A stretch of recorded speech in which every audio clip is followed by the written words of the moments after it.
Amados da Paz de Yahushua, hoje é dia 23 de janeiro de 2019. Hoje eu quero falar com vocês sobre pesquisa, a importância da pesquisa. Né? O que é pesquisa, amado? Pesquisa é quando você quer estudar alguma coisa, quer aprender, você tem aquela vontade de querer saber mais sobre um assunto, e aí você examina, né? Você pesquisa, você começa a estudar, a pegar provas, sabe? Pesquisa é isso, né? E eu quero explicar para vocês como você deve pesquisar, né, na internet, porque a escritura diz, né, que quando o conhecimento se multiplicasse, está em Daniel, né, e que nós iríamos saber de muitas coisas quando o conhecimento se multiplicasse. Esse conhecimento que o profeta Daniel diz é a internet, que está aí. Né? Você vê que hoje nós temos possibilidade de falar com pessoas do outro lado do mundo, né? Nós podemos falar via Skype, nós podemos falar por WhatsApp, né? Com pessoas do Japão, com pessoas dos Estados Unidos, não é verdade? Nós podemos ver face a face uma pessoa, né? De um lado de um computador, não é verdade? De um lado de um celular, né? Por vídeo, né, uma chamada em vídeo. Então isso é muito importante. E a internet, ela é importante para que nós possamos avançar no conhecimento. Porque o conhecimento, amados, ele nos liberta da alienação do sistema. Sabe? O conhecimento, ele nos traz uma libertação tão grande que a Escritura diz: e conhecereis a verdade vos libertará. A verdade, que é Yahushua, ele nos dá condições de ter um conhecimento, sabe? Ele nos dá essa sabedoria da gente ir atrás da informação, da gente pesquisar, da gente ter força e sede de querer saber mais, de querer buscar mais, sabe? Todas as coisas, né? E é interessante que eu quero até ler antes para vocês aqui em 1 João 2, 27, tá? Estou aqui na Bíblia de Estudo de Almeida, revista atualizada, né? E aqui diz assim, veja, 1 João 2, 27. Quanto a vós outros, a unção que dele recebeste permanece em vós, e não tendes necessidade de que alguém vos ensine, mas como a sua unção vos ensina a respeito de todas as coisas, e é verdadeira e não é falsa. Permanecei nele, como também ela vos ensinou. Entende? Então, essa unção é o quê? É o próprio Espírito que vai nos direcionando a verdade. Que o Espírito ele nos guia a toda a verdade. Mas para isso nós temos que ter fome de querer saber mais, fome de conhecimento, fome de pesquisar. Né? E o que eu acho estranho, amados, é que muitas vezes as pessoas falam assim, né? Por exemplo, a pessoa faz um trabalho na faculdade, né? Faz um relatório de pesquisa, faz uma mamografia, monografia, desculpa, monografia, porque são nomes parecidos, tá, gente? Uma monografia, faz um TCC, né? E a pessoa vai pesquisar sobre aquela área. Mas no tocante às escrituras, no tocante às coisas do Pai, as pessoas falam, não, tá certo que tá na Bíblia, e o nome de Jesus é esse mesmo, e a pessoa não tem aquela fome de pesquisar. Ou porque a pessoa não sabe como pesquisar, porque isso pode acontecer. E aí esse é o meu objetivo hoje, é de poder mostrar caminhos na internet de pesquisa, né? Ou então a pessoa tem medo de pesquisar e descobrir a verdade, né? E ver que tudo que aprendeu no sistema religioso é engano, é mentira. Então isso é muito, muito triste. E para eu fazer esse vídeo, eu estou com esse desejo no meu coração de fazer esse vídeo, sabe, para vocês. E eu comecei a pesquisar, que eu costumo pesquisar muito sobre maçonaria. Maçonaria, igreja como maçonaria, eu pesquiso muito sobre isso. E eu entrei assim e vi assim, sobre pesquisas de maçonaria, a maçonaria e igreja evangélica. E eu me deparei, eu até tirei aqui, eu imprimi esse aqui, tá? Eu tenho outro que eu vou ler para vocês, tá? Que eu não imprimi o outro, mas eu vou passar os links para vocês pesquisarem depois, tá bom? Esse aqui são 9 páginas que eu imprimi, mas assim, são letras bem grandes, tá? Olha, vocês podem ver, ó, são letras grandes. Eu vou ler esse aqui para vocês, só para dar, assim, um gostinho de vocês quererem, assim, ter vontade mesmo, ter fome, sabe, de querer conhecer mais, de pesquisar. E isso aqui que eu pesquisei, o título é assim, ó, Maçonaria dentro de igrejas evangélicas, batista e presbiteriana são as preferidas. Por tradição, a maioria deles é ligada às igrejas batista ou presbiteriana. Essas são as duas denominações em que há mais presença histórica maçônica. Aí diz assim, ela costuma causar nos crentes um misto de espanto e rejeição. Pudera, com origens que se perdem nos séculos em um conjunto de ritos que misturam elementos ocultos, boa dose de mistério e uma espécie de panaceia religiosa que faz da figura de Deus um mero arquiteto do universo. A maçonaria é normalmente repudiada pelos evangélicos. Contudo, é impossível negar que a história maçônica caminha de mãos dadas com a do protestantismo.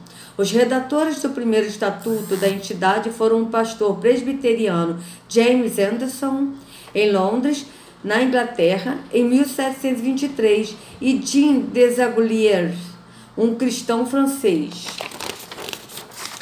Devido às suas crenças, eles naturalmente introduziram princípios religiosos na nova organização, principalmente devido ao fim a que ela se destinava, a filantropia. O movimento rapidamente encontrou espaço para crescer em nações de tradição protestante, como o Reino Unido e a Alemanha, e mais tarde nos Estados Unidos, com a colonização britânica. Essa relação, contudo, jamais foi escancarada. Muito pelo contrário, para a maior parte dos evangélicos, a maçonaria é vista como uma entidade esotérica, idólatra e carregada de simbologias pagãs. Isso tem mudado nos últimos tempos, devido ao movimento de abertura que atinge a maçonaria em todo o mundo. A instituição tem se tornado mais conhecida e perde, pouco a pouco, seu aspecto enigmático. Não iniciados podem participar de suas reuniões e cada vez mais membros da Irmandade assumem a filiação, deixando para trás antigos temores nunca suficientemente comprovados. Diga-se que garantiam que os desertores pagavam a ousadia com a vida. A abertura traz à tona uma antiga discussão. Afinal, pode um crente ser maçom? Na intenção de manter fidelidade à Irmandade que a abraçaram, missionários, diáconos e até pastores ligados à maçonaria normalmente optam pelo silêncio. Só que crentes maçons estão fazendo questão de dar as caras, porque têm comprovado rebuliço. A primeira igreja batista de Niterói, olha isso, gente. A primeira igreja batista de Niterói, uma das mais antigas do estado do Rio de Janeiro, vive uma crise interna por conta da presença de maçons e sua liderança. A congregação já estuda até uma mudança em seus estatutos, proibindo que membros da sociedade ocupem qualquer cargo eclesiástico. Procurado por Cristianismo Hoje, amados, é o nome do artigo, né, que está fazendo esse trabalho, tá? Procurado por Cristianismo Hoje, a direção da congregação preferiu não comentar o assunto, alegando questões internas. Contudo, vários dos oficiais da igreja são maçons há décadas. Sou diácono desta igreja há 28 anos e maçom há mais de 30. Não vejo nenhuma contradição nisso. diz o policial rodoviário aposentado Adilair Lopes da Silveira, de 58 anos, mestre da loja maçônica Silva Jardim, no município de mesmo nome, a 180 quilômetros da capital fluminense. Adilair afirma que há maçons nas igrejas evangélicas de todo o Brasil, dezenas dele entre os membros de sua própria congregação e 16 entre os 54 membros da loja que frequenta. Por tradição, a maioria deles é ligada às igrejas batista ou presbiteriana. Essas são as duas denominações em que há mais a presença histórica maçônica, informa. Um dos poucos crentes maçons que se dispuseram a serem identificados entre os 17 procurados pela reportagem, o ex-policial acredita que a sociedade em geral, e os religiosos em particular, nada têm a perder se deixarem imagens distorcidas acerca da instituição de lado.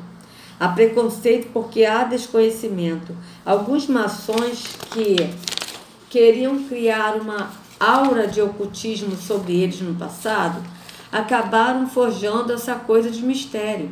Avalia. Já ouvi até histórias de que lidamos com bodes ou imagens de animais. Isso não acontece, garoto.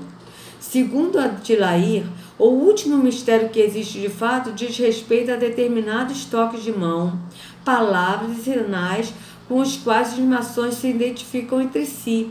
Mas, segundo ele, tudo não passa de zelo pelas ricas tradições do movimento, que, segundo determinadas correntes maçônicas, remontam aos tempos do rei hebreu Salomão.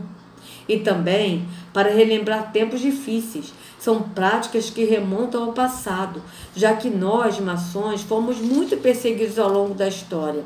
Adilair adianta que não aceitaria uma mudança nos estatutos da igreja para banir maçons de sua liderança.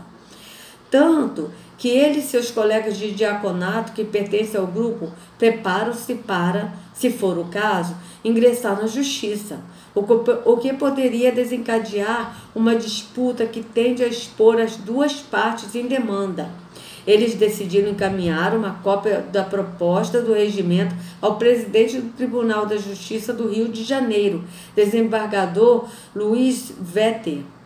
Haverá uma enxurrada de ações na justiça se isso for adiante, não tenho dúvidas, afirma o diácono. A polêmica em torno da adesão de evangélicos à maçonaria já provou até racha numa das maiores denominações do país, a Igreja Presbiteriana do Brasil, IPB, no início do século passado. O pastor presbiteriano Wilson Ferreira de Souza Neto, de 43 anos, revela que já fez várias entrevistas com o intuito de ser aceito numa loja maçônica do município de Santo André, região metropolitana de São Paulo. O processo está em andamento e ele apenas aguarda reunir recursos para custear a taxa de adesão, importância que é usada na manutenção da loja e nas obras de filantropia. Ainda não pude disponibilizar uma verba para a cerimônia de iniciação, que pode variar de R$1.000 a R$5.000 e para mensalidade. No meu caso, o que ainda impede o ingresso na maçonaria é uma questão financeira e não ideológica, diz Wilson, que é mestre em ciências da religião pela Universidade Presbiteriana Mackenzie e estuda o tema há mais de uma década. Pessoas próximas sabem que sou maçom, e isso inclui vários membros de minha igreja. Continua o religioso. Todos que estão dentro de um templo, sendo líder, são religiosos. Tem nada a ver com Yahusha, tá, amados? Felizmente, é muito triste, mas não tem nada a ver com Yahusha. Todo religioso não segue a Yahusha, segue a religião. A verdade é essa. Então, vamos nós. Alguns já me questionaram sobre isso, mas após várias conversas nas quais eu os esclareci, tudo foi resolvido. Na mesma linha vai outro colega de ministério que prefere não revelar o nome e que está na maçonaria há 7 anos. Tem 26 anos de igreja, 6 de pastorado e posso garantir que não há nenhuma incompatibilidade de ser maçom e professor e professar a fé salvadora em Cristo Jesus, nosso Senhor e Salvador, afirma. Ele ocupa o posto de mestre em processo dos graus filosóficos e diz que foi indicado por um pastor amigo. Só se pode entrar na maçonaria por indicação, e não raro os pastores se indicam. Para o pastor, a boa parte da intolerância dos crentes em relação à maçonaria provém de informações equivocadas transmitidas por quem não conhece suficientemente o grupo. Sem caças bruxas. Procurados com insistência pela reportagem, os pastores Roberto Brasileiro e Ludgero Bonilha, respectivamente presidente e secretário-geral do Supremo Concílio da IPB, que é a Igreja Presbiteriana do Brasil, não retornaram os pedidos de entrevista para falar do envolvimento de pastores da denominação com a maçonaria. Mas o pastor e jornalista André Melo, atualmente à frente da Igreja Presbiteriana de Copacabana, no Rio, concordou em atender Cristianismo Hoje, que é o nome da página aqui, tá, amados? Em seu próprio nome. Segundo ele, o assunto é recorrente no seio da denominação. No último Supremo Concílio, decidiu que os maçons devem ser orientados através do Espírito Santo, sem uso de coerção ou força, para que deixe a maçonaria, conta Melo, referindo-se ao documento CIV-SC-IPB-2006, que trata do assunto. O texto, em determinado trecho, considera a maçonaria como uma religião de fato e diz que a divindade venerada ali, o grande arquiteto do universo, é uma entidade vaga, sem identificação com Deus soberano, triuno e único dos cristãos. O pastor que exerce ainda o cargo de secretário da Mocidade do Presbitério do Rio, lembra que, assim como as diferentes confissões evangélicas têm liturgias variadas e suas áreas de conflito, as lojas maçônicas não podem ser vistas em bloco e, por isso mesmo, defende moderação no trato da questão. Veja algum exagero na perseguição aos maçons, pois estamos tratando de um problema de 100 anos atrás, deixando de lado outros problemas reais da atualidade, como a maneira correta de lidar com o homossexualismo. O pastor diz que há mais presbíteros do que pastores maçons, caso de seu pai, que era diácono e também ligado à associação. Eu nunca fui maçom, mas descobri coisas curiosas, como, por exemplo, o fato de haver líderes maçons de várias igrejas, inclusive daquelas que atacam mais violentamente a maçonaria. Veja isso, amados. Pastores que atacam a maçonaria e são maçons. Ou seja, eles atacam dizendo que não são, justamente para enganar. Entendeu? Mas na verdade são, porque eles negam que são maçons, mas eles são maçons. Tá? Não acredito que promover caças bruxas faça bem a nenhum grupo religioso, encerra o ministro. Melhor do que aprovar uma declaração contra alguém é procurá-lo, orar por ele, conversar, até ganhar um irmão. O presidente do Centro Apologética Cristão da Pesquisa, CACP, pastor João Flávio Martinez, por sua vez, não deixa de fazer sérios questionamentos à presença de evangélicos entre os maçons.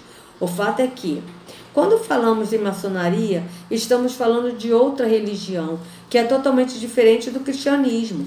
Portanto, é um absurdo sequer admitir que as duas correntes possam andar juntas.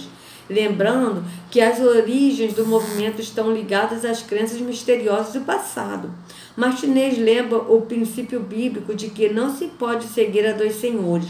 Estou convencido de que essa entidade contraria elementos básicos do cristianismo.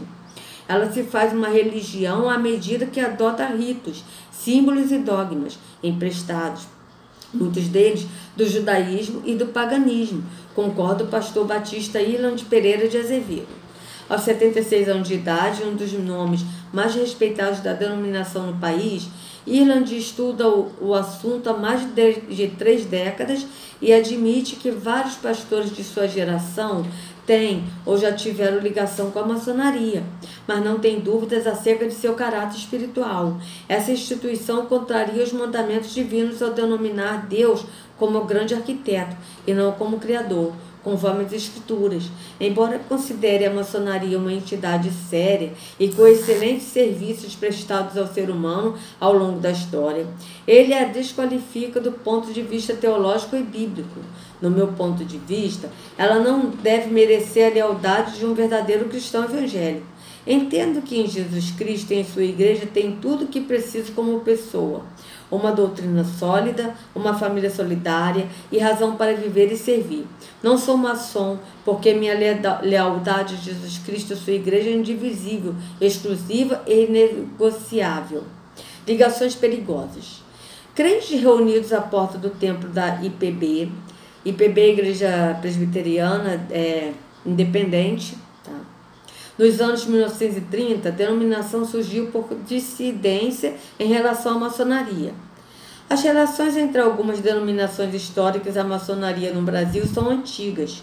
Os primeiros missionários americanos que chegaram ao país se estabeleceram em Santa Bárbara, São Paulo, em 1871. 3 anos depois, parte desses pioneiros, entre eles o pastor Robert Porter Thomas, fundou também a loja maçônica George Washington, naquela cidade. O espaço abrigou, em 1880, a reunião de avaliação para aprovação ao ministério de Antônio Teixeira de Albuquerque, o primeiro pastor batista brasileiro. Tanto ele quanto o pastor que o consagrou eram maçons. Quando o missionário americano Ashbel Green Simonton, 1833-1867, chegou ao Brasil, em 12 de agosto de 1859, encontrou, na então província de São Paulo, cerca de 700 alemães protestantes. Sem ter onde reuni-los, Simonton, que mais tarde lançaria as bases da Igreja Presbiteriana do Brasil, IPB, aceitou a oferta de maçons locais que insistiram para que ele usasse sua loja gratuitamente para os trabalhos religiosos. A denominação, que abrigava diversos maçons, sofreu uma cisão em 31 de julho de 1903. Um grupo de 7 pastores e 11 presbíteros entrou em conflito com o sínodo da IPB, porque a denominação não se opunha a que seus membros e ministros fossem maçons. Foi então fundada a Igreja Presbiteriana Independente do Brasil, IPI. Ultimamente, a IPB é a Igreja Presbiteriana do Brasil, vem reiteradamente confirmando a decisão de impedir que maçons exerçam não só o pastorado, como também cargos de eclesiástico, como presbíteros e diáconos. As últimas resoluções do Supremo Concílio sobre o assunto mostram o quanto a maçonaria incomoda a denominação. Na última reunião, ficou estabelecida a incompatibilidade entre algumas doutrinas maçons e a fé cristã.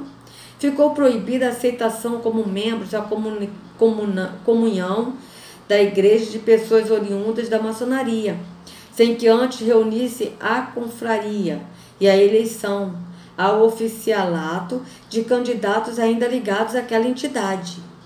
Tá? Amados, aqui eles estavam falando tipo assim, que a igreja presbiteriana não aceita mais, né, pastores maçons. Só que eu fiquei assim com isso no finalzinho, né, porque eu estava assim pesquisando, porque eu sempre gosto de pesquisa. E eu fiquei assim, mas como assim? Não está aceitando? E aí eu fui pesquisando mais coisas, porque quando você pesquisa uma coisa, você tem mais fome de querer pesquisar mais coisas. E aí eu achei um outro site aqui, né, que eu vou ler agora aqui para vocês, sobre vergonha. Igreja Presbiteriana no Brasil patrocina relatório neutro sobre maçonaria. Olha isso. Segundo a investigação da denominação, não existe bode, não existe bafomé, e os escritos de Albert Pike são anomalias no sistema maçônico. Assim como Sila Malafaia, que declarou no programa de rádio, link abaixo, tá? Eu estou lendo do jeito que tá, eu vou colocar para vocês todos os links relacionados, tá, a essa minha pesquisa para vocês verificarem, né? Que, embora o cristão não possa ser maçom, aceita ser uma instituição séria e com pessoas do mais alto gabarito da sociedade. Agora é a vez da IPB, Igreja Presbiteriana do Brasil, a denominação presbiteriana de maior tradição do Brasil, tomar um rumo semelhante. Tá? Antes de prosseguirmos, caso você, leitor, seja leigo na questão e esteja assustado por ouvir acerca de cristãos defendendo a maçonaria como possibilidade de que os mesmos venham a integrar, recomendo que vá para este link que deu tanto o que falar no ano passado, para somente então retornar a esta publicação. Neste mês tivemos no programa Vejam Só, da emissora HIT, um especial sobre o tema maçonaria. Estão lembrando desse programa? É o mesmo que tornou conhecido no Brasil o Dr. José Renato Pedrosa e seu incrível trabalho de combate à nova ordem mundial, há cerca de 5 anos. Quando explodiu no meio evangélico ao trazer à tona uma lista de pastores maçons, dada a ele por um ex-grão-mestre, lista essa que, diga-se de passagem, trazia o nome de Guilhermino Cunha, atual presidente da Catedral Presbiteriana do Rio de Janeiro e ex-presidente do Supremo Conselho da IPB, bem como o Rotary Club do Brasil. Pedrosa chegou a participar de 4 ocasiões no Vejam. Só tamanha era a repercussão do material apresentado por ele, foi o único a tratar abertamente de maçonaria e Illuminati na TV. Todavia, o tempo passou, o apresentador Hebe Cocarelli ficou um bom tempo na geladeira e Pedrosa nunca mais voltou a figurar na emissora de R.R. Soares. Segundo o próprio doutor, tudo aconteceu por ordem expressa da maçonaria, que, na figura de Silas Malafaia, teria telefonado enfurecido para os bastidores da atração. Coincidência ou não, o fato é que, após tanto tempo sem mexer nesse tema, o programa voltou a realizar a pauta. Porém, além de optar em gravar com apenas um convidado, o que já não é comum quanto o tema abordado costuma ser tabu, o nome de José Renato Pedrosa nem sequer foi mencionado, muito pelo contrário. O que tivemos foi o reverendo Paulo Alberto Delage e seu falatório frouxo, polido e politicamente correto, repleto de material oficial, mas incapaz de dizer como adquiriu, fato que somente lança suspeitas sobre o nível de seu envolvimento na Ordem Templária. Muito embora haja um senhor muito parecido com o tal reverendo e munido do mesmo sobrenome que, além de desembargador, é membro da Academia de Letras do Brasil. Do começo ao fim, o que se vê e ouve de Delage nada mais é do que uma jogada de panos quentes por cima da maçonaria, apresentando a seita feito um mero clube privado. Não à toa, ele repetiu ao longo de toda a atração que seu trabalho não é demonizar a maçonaria, mas sim apenas trabalhar com os fatos. Fatos estes que, por sinal, não passam de uma série de documentos oficiais e públicos da seita. Eu quase morri de rir quando escutei o sujeito enchendo a boca para promover sua pesquisa, alegando que só trabalha com dados oficiais. Pensei, é sério mesmo isso? O cara quer investigar uma sociedade secreta mediante fontes formais? Ora, até a alta magia do satanismo possui literatura aberta ao público. É ridículo ter de pensar que uma ordem que, da cabeça aos pés, é estupida de simbologias e tentáculos na sociedade, se obriga a ser burocrática e transparente para com os de fora. Francamente, achei aquela edição do Vejam Só um tamanho de serviço no reino de Deus, bem como extremamente nociva a novos convertidos. A moral da história que eles quiseram transmitir a quem viu foi: a maçonaria só tem implicações a quem é evangélico, pois secularmente trata-se de uma instituição inocente, dentre um festival de idiotices após o outro. Paulo Delage diz que não há bode da maçonaria e que não existe bafomé nos ritos maçônicos. Líderes maçons renomados como Albert Pike não devem ter seus feitos escritos e obras levados em consideração, pois não passam de opiniões pessoais. Tática suja idêntica à do marxista, que, para não dar o braço a torcer, alega que os muitos ditadores socialistas existentes não passam de anomalias e não um reflexo honesto da doutrina comunista. Lamentável. Conforme já informei, o livro Fé Cristã e Maçonaria Compatíveis, esse livro, amados, é da editora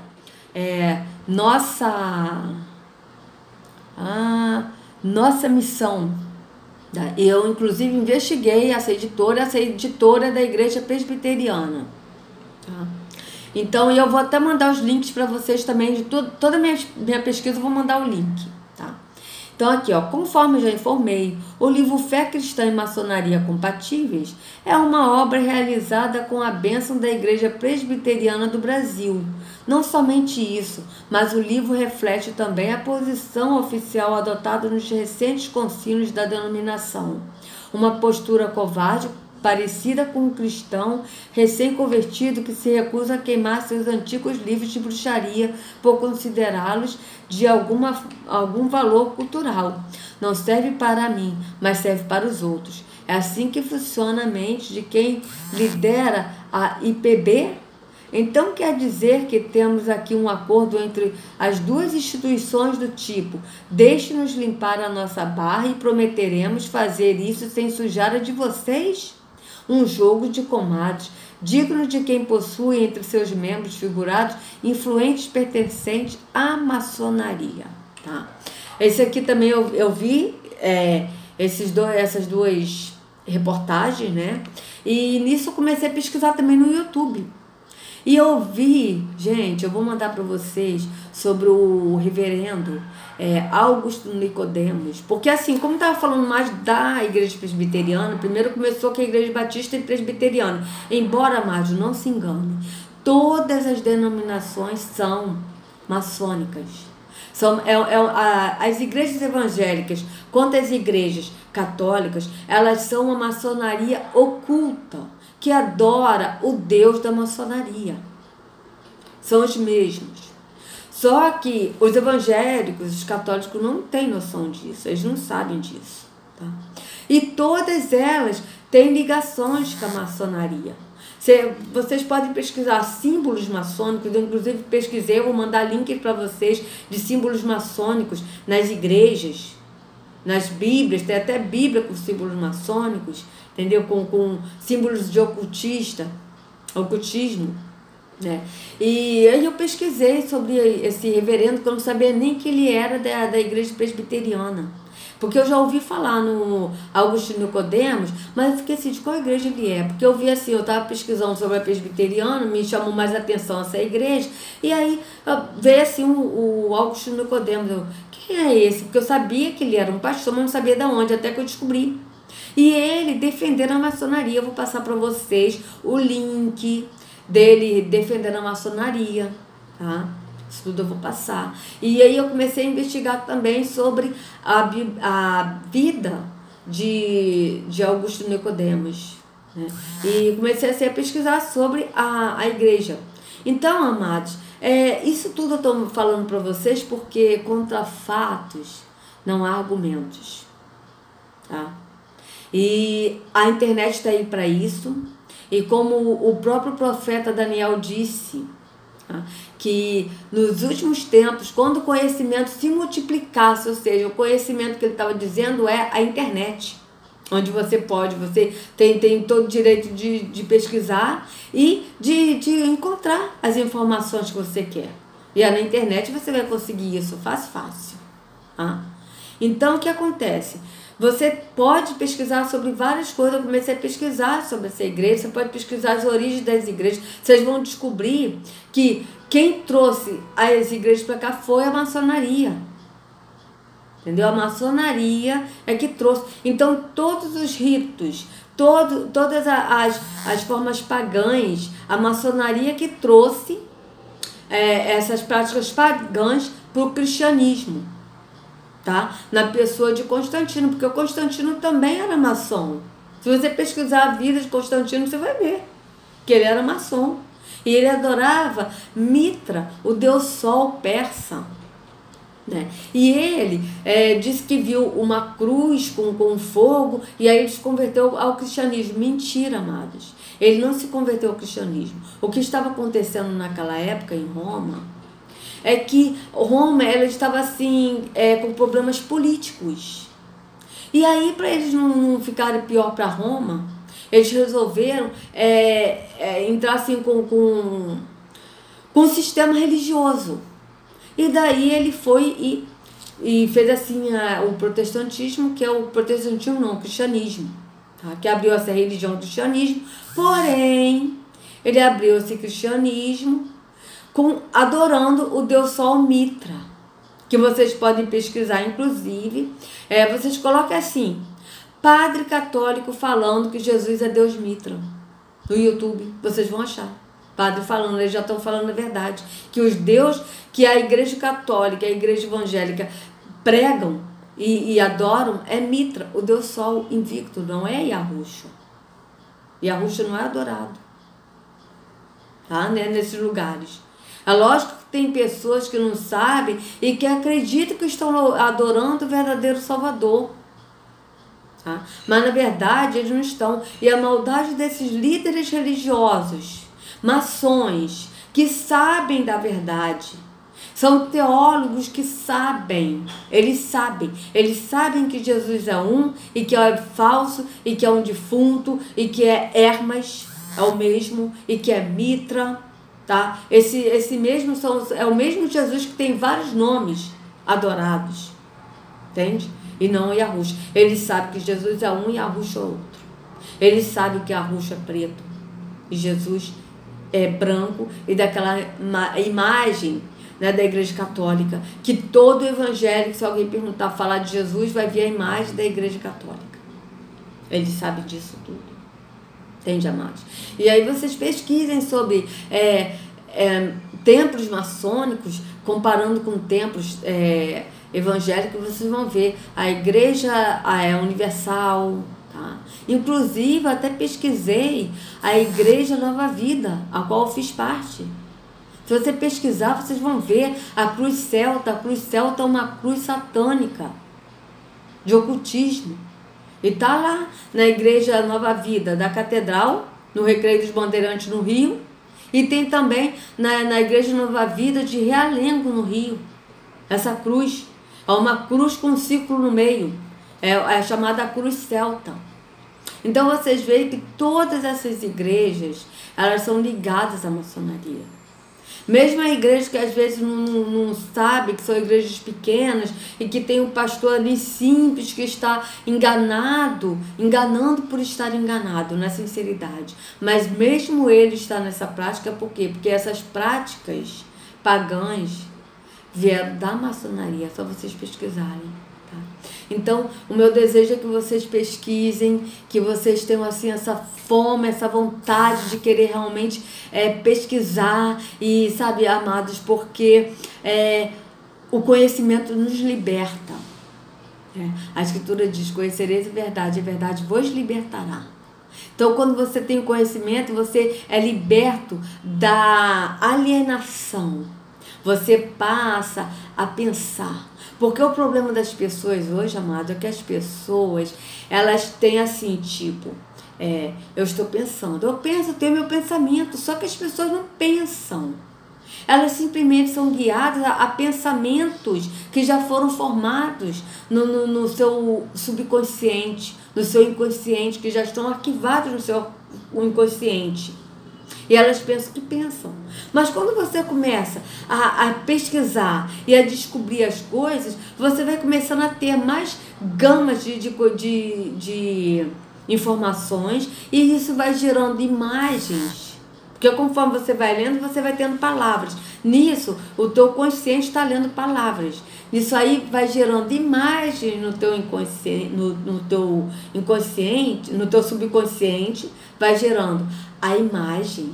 E essa imagem ela é arquivada no subconsciente, no inconsciente, entendeu? Então, o que acontece? Quando você tem o conhecimento, você se liberta da alienação desse sistema de todo esse sistema. Amados, foi para isto que a Ruth nos chamou, para a liberdade. E essa liberdade está também incluído o conhecimento. Porque quando você conhece, quando você tem esse conhecimento, você tem força e fome de conhecer mais, de pesquisar mais, você é liberto de todo engano. De todo engano. E o Espírito, ele nos guia a toda a verdade. E ele não deixa ninguém enganado. Pode ter certeza, amados. Quando vocês pesquisarem, orem no entendimento, peçam para o Pai. Pai, me mostra a verdade. E ele vai te guiar a toda a verdade. E quando for verdade, você vai sentir no teu ser. Porque ele vai confirmar que é a verdade. Tá certo, amados? Então, eu espero que vocês pesquisem mesmo, tá? Vou deixar os links para vocês também olharem toda a pesquisa que eu fiz no YouTube, essas pesquisas que eu li, tá bom? E se vocês, assim, também, o que vocês pesquisarem, vocês podem, por favor, colocar nos comentários, sabe? Colocar o link. Ou então, se vocês não souberem como colocar o link, aí vocês colocam, olha, eu pesquisei o artigo tal, pesquisei isso, vai e coloca o título, sabe, da pesquisa que vocês fizeram, né?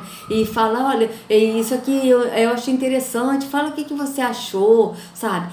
Comenta, sabe? Começa assim a pesquisar e a colocar nos comentários, porque isso vai ser bom, amados, porque um vai trazendo conhecimento para o outro, e assim a gente vai crescendo mais no conhecimento e na benevolência do Pai, tá certo? Então, fiquem na paz do nosso amado Salvador Yahushua, e eu vou me preparar para gravar um outro vídeo agora para vocês. Esse vídeo agora eu vou ler sobre aquela parte de Mateus, quando Yahushua ele morre e os mortos são ressuscitados, e vou ler também o apócrifo. Tá bom, amados? Então, que Yahushua carregue cada um de vocês nas palmas de suas mãos. Até daqui a pouco. Um abraço.